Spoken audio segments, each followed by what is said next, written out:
So not only is that just a very moving and powerful anthem, it's also very fitting and appropriate that we sing it on a day where we introduce our new director of religious education, because that song was the anthem of the LRY, Liberal Religious Youth, who preceded as Unitarians and Universalists.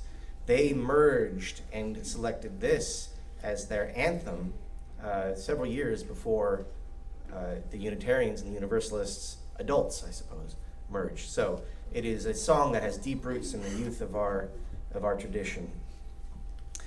Speaking of our tradition, last week we reflected on how there is no there in Unitarian Universalism and proposed a potential solution. The solution doesn't offer a there so much as it offers a path.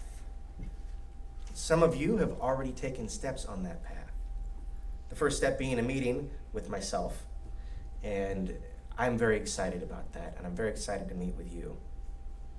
However, I do want to say that while there is no there in Unitarian Universalism, that does not mean that we have been ineffective over time and from time to time. And in fact, effectiveness is too cautious a calculus here. I'll put it plainly, Unitarian Universalism has saved lives.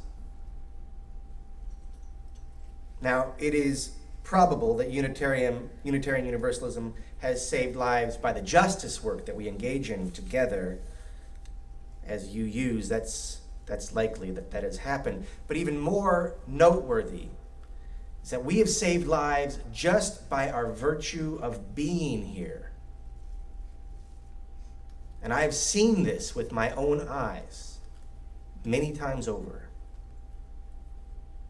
Now, we aren't the only religion with this power. Each tradition saves according to the needs of those who need saving by them. Those with pain whose pain will be eased by an act of submission to a perceived directed flow of life, they might be saved by Islam. Islam, by the way, means submission to God. Those whose pain will be eased by an act of submission to a perceived undirected flow might be saved by the wisdom of the Tao, which means the way. And those who are saved by forgiveness, they find peace in the Christian tradition. And it's from that tradition, by the way, that we have grown, and our own saving message is not entirely dissimilar to theirs. And we'll get to ours in a moment. At any rate, there seems like there's a mathematic here, an equation. It's a game of emotional and theological matchmaking. And I rejoice that there are so many institutionalized ways of understanding life such that they wind up saving lives. Unfortunately, many of those same institutionalized ways of understanding life also wind up costing lives. And it feels a little bit arrogant, but I think that this is something that we do not do as an institution. In fact, the lives that we save tend to be, in many cases, those lives put in jeopardy by the thinking that can grow out of other institutionalized ways of understanding life. So religion saves lives. Sometimes religion and its aftershocks put lives in jeopardy. And in that event, Unitarian Universalism is a presence, an port in a storm, and an oasis that brings life back to those people whose past is starving them of it. So, what is our saving message? What do you think it is? Not a rhetorical question, actual question. Hoping for an answer. What do you think it is? Does anybody have an idea what our saving message is? Yes, Kathy. Freedom. Freedom. Thought. Freedom of religion. Anybody else? There's not a wrong, well, there might be a wrong answer, but so far I haven't heard one. Yes. Spiritual growth and community. Spiritual growth and community. I was gonna say, it's our first principle. First principle. For every Okay, we'll take three. Four more. We'll go Enid, and then we'll come up this way. Enid, what do you think? Play nice and look after each other. Play nice and look after each other. The Bill and Ted principle: be excellent to each other. And Anne. transformation of the world toward our principles. Transformation of the world toward our principles. As a group, we have a 71% chance, higher chance of getting there. I love you. As a group, we have a 71% greater chance of finding a there. Isabella. Unconditional love. Unconditional love. And one more. Well, for me, it's the incredible tolerance. This is the only church I know that literally accepts everyone and anyone unconditionally. And you really can't say that, I think, about any other religious institution.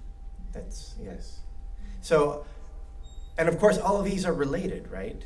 And I hear the principles percolating through each of them. And for me, the way the principles are set up is sort of like the inherent worth and dignity is a cornerstone, interdependence is a cornerstone, and then everything else kind of is that you've seen the archway is built upon them, or everything else like falls out of them. So for me, I'm going to I don't think those were all excellent answers. I think that the saving message can be boiled down, and most of those responses can be boiled down to the notion of our insistence of the inherent worth and dignity of everybody. We insist on the inherent worth and dignity of every person.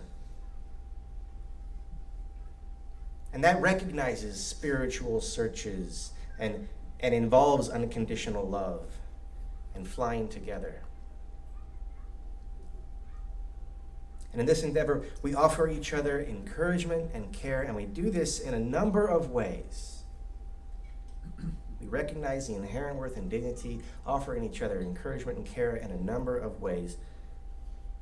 But one of the most profound and sometimes fun ways we do this is with small group ministry. Flying in formation.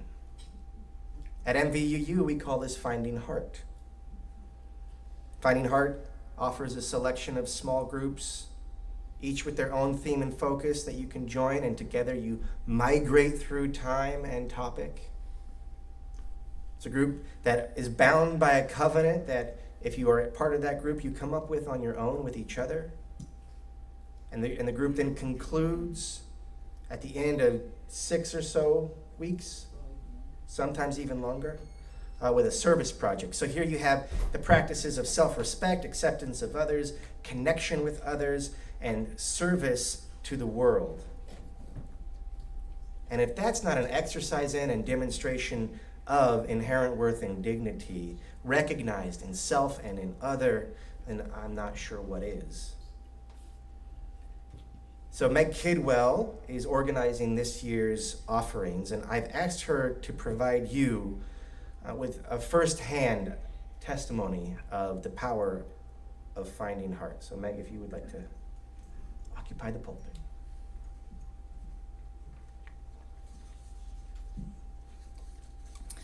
I first visited this congregation in August 2003, soon after I retired from the University of Arizona. My previous experience of Unitarian Universalism had been extremely limited, and I was curious to see what went on here. During my third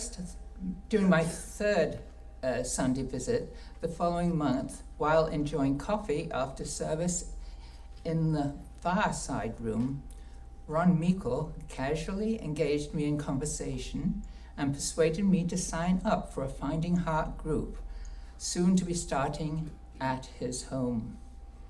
The group initially consisted of 12 members who represented well the diversity of ages, backgrounds, spiritual orientation, and interests that is a mark of our community. It was a memorable experience, unlike any other in my life so far. Despite our diversity, our group members bonded so well that we agreed to continue to meet weekly beyond our initial 6-week commitment well into the following year. During that time, one group member became seriously ill and passed away. 2 members fell in love and subsequently married, inviting all the members of our group to their wedding at another church.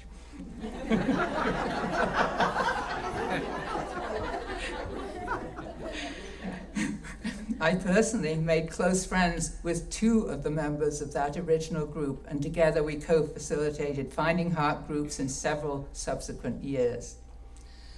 Thinking back to my Finding Heart experiences over the years, I asked myself what it was that made them so memorable and different from other group experiences earlier in my life. I realized that the agreement to listen to one another completely uninterrupted in a safe environment without time pressures leads quietly to a remarkable realization of the intrinsic value, the inherent worth of each individual. This often leads to the development of close and caring friendships, relationships within the group that naturally spill over into better relations and improved health of the community at large. I remember a particularly surprising insight that I shared with one other member of that first group who just happened to have also grown up in England about the same time that I did. In social situations during our childhood, the expectation had been ingrained into us as good little English girls that we should be seen, usually self-consciously in our pretty little Sunday best dresses, but definitely should not be heard from.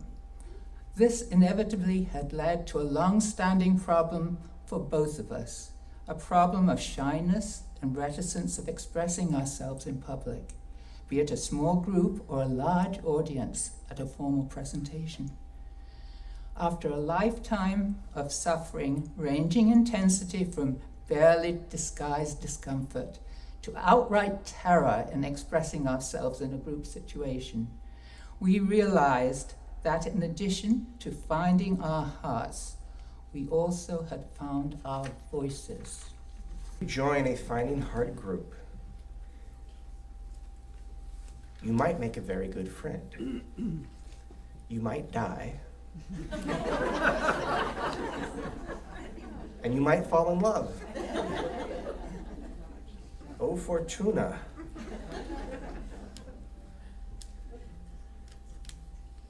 Unitarian Universalism, I feel like it saves lives because of our insistence on the inherent worth and dignity of all people, reflected as it is in small group ministry. But make no mistake, it's serious saving lives, but we also have a lot of fun along the way. We may start as a talking down from the precipice, but we end and continue in laughter and in love. Saving lives is serious, but it can also be seriously fun. I want to diagram how I think that our insistence on the inherent worth and dignity of all people saves lives. To me, there are 2 movements in this saving action, and the first is vastly more important, though much more difficult or even impossible without the second. The first movement of inherent worth is internal, it's personal. We insist that every person, that means you and you and you, not just you and you and you, every person has inherent worth and dignity, and no one can take that from you. By the same token, no one can give that to you. We can only alert you that it's there. We can only recognize it pre-existing within you. And that notion reminds me of seminary. I was learning Greek and reading the New Testament in Koine Greek, which I dreaded and turned out to be a marvelous experience because actually it all comes down to this one nugget. I mean, I learned some other really interesting things along the way, but this is probably one of my favorite things I learned about the Bible and about Christianity and about Jesus in that seminary.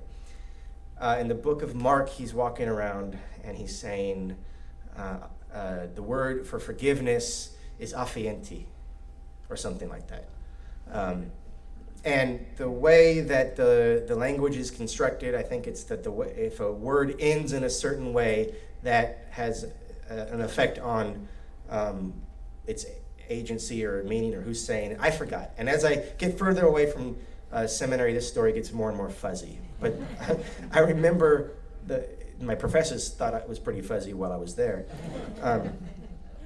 But when Jesus is walking around saying, you're forgiven, he's not saying, I forgive you.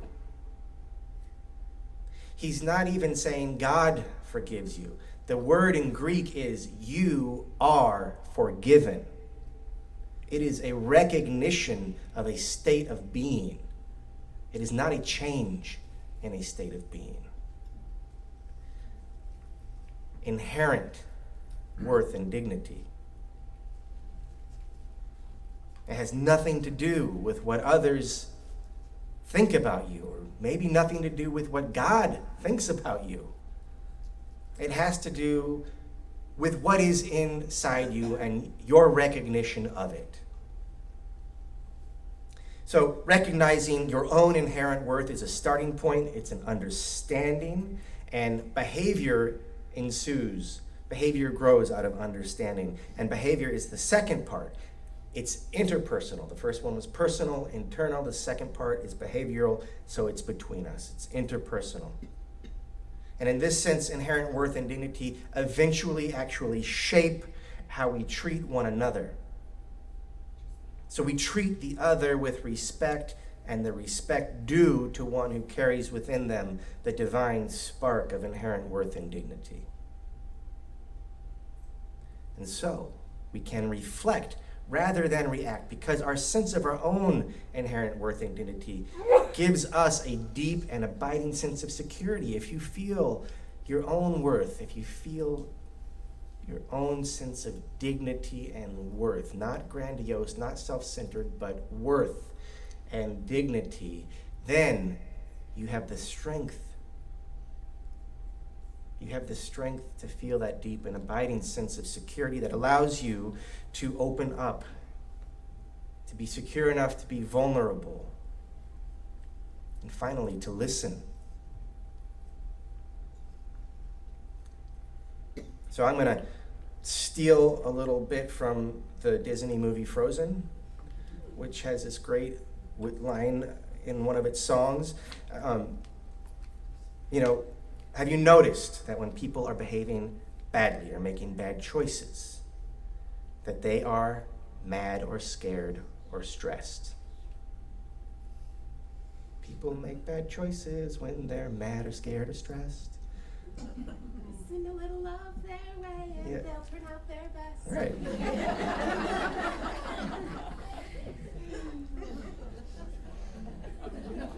This is a parent, you could tell,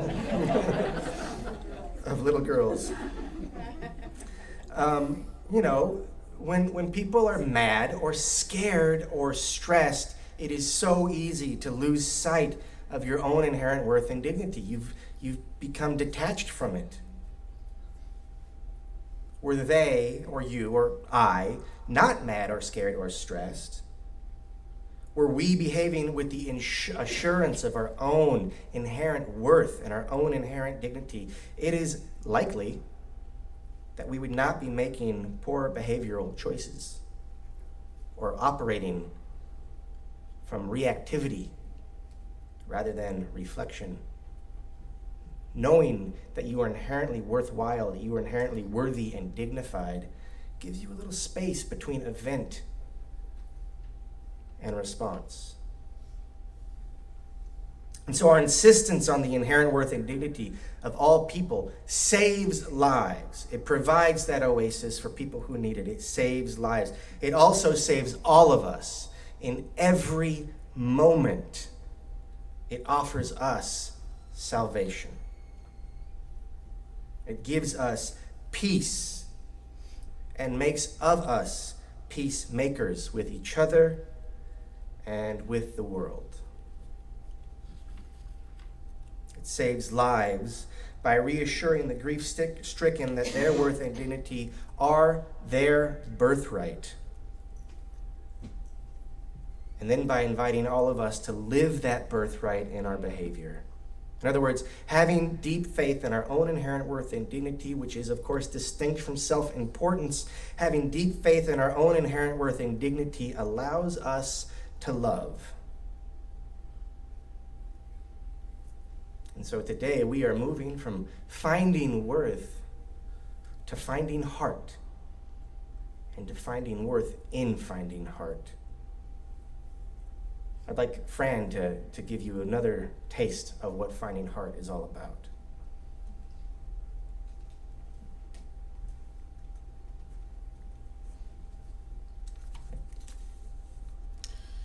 So since Ron, my husband and I, since we joined MVUU, I've participated in 3 Finding Heart groups. The first and second were focused on principles of UUism, and the third was a women's group. So what can I really tell you about my experience? And I could say all the right things, like it was fantastic, it was a whole lot of fun, I made so many friends, it made me a better person. Well, yeah, those are pretty true, but what's really important is why I decided to join a Finding Heart group at all. I mean, after all, I'm pretty new UU, and none of my previous religious experience or affiliations offered such groups. So I'd never done anything like that before. So why did I even want to participate, and why should you? Simply because it's healthy, and I mean that literally. Joining a Finding Heart group will actually improve your health by improving your resiliency. Let me explain. Some of you in the room know that I'm a medical social worker for a living. And when I was in social work school, we learned that some people can experience a fairly small amount of trauma and be crushed for life, just seriously impacted for life. And then there are other people who can experience a really significant amount of trauma and be pretty much okay with it. And researchers don't really know why that is. There's no gene for resiliency. So why are some people more resilient than others? Well, it seems that there are 5 aspects of resiliency, and the more these aspects are represented in someone's life, the more resilient they are in the face of any kind of difficulty. And now you want to know what they are, right? The first one is education. That doesn't mean you have a Harvard Law degree or you went to Cornell. It means you're able to learn and retain knowledge. The second one is money. Doesn't mean you're independently wealthy. It means you're able to live within your means. Number 3 is spirituality. You don't have to belong to any particular religion, but it means that you have a sense of belonging to something larger than yourself. Number 4 is a sense of humor, because humor feeds flexibility. Humor lets us laugh at life's frustrations, and it lets you see a different aspect of a problem.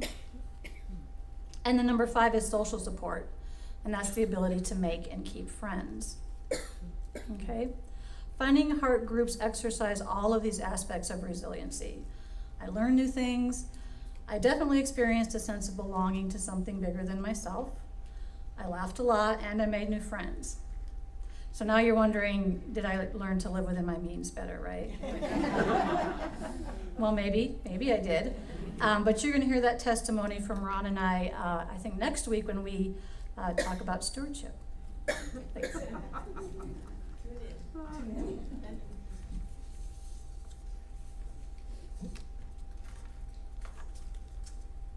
So,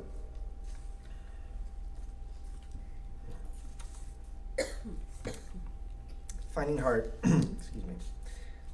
Transcend has all 5 of these aspects of resiliency. And actually, so do you already. That's part of the inherent dignity that you were born with. You have the capacity to develop these 5 aspects of resiliency. But like all things in life, whether it's migrating or swimming or sermonizing, you need practice. Finding Heart offers you the opportunity to engage these 5 aspects of resiliency, to become healthy. So, only a few questions remain. What, Meg, actually here,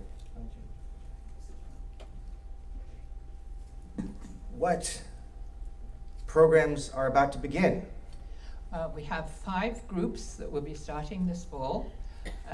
The theme of the first is Off the Beaten Path, and it's being facilitated by Debbie Roberts, who is not yet back, but she will be in October. The second theme is Exploring the 7 Principles, and that's being facilitated by Bill Casey. Thank you. The 4th group is, I'm sorry, I don't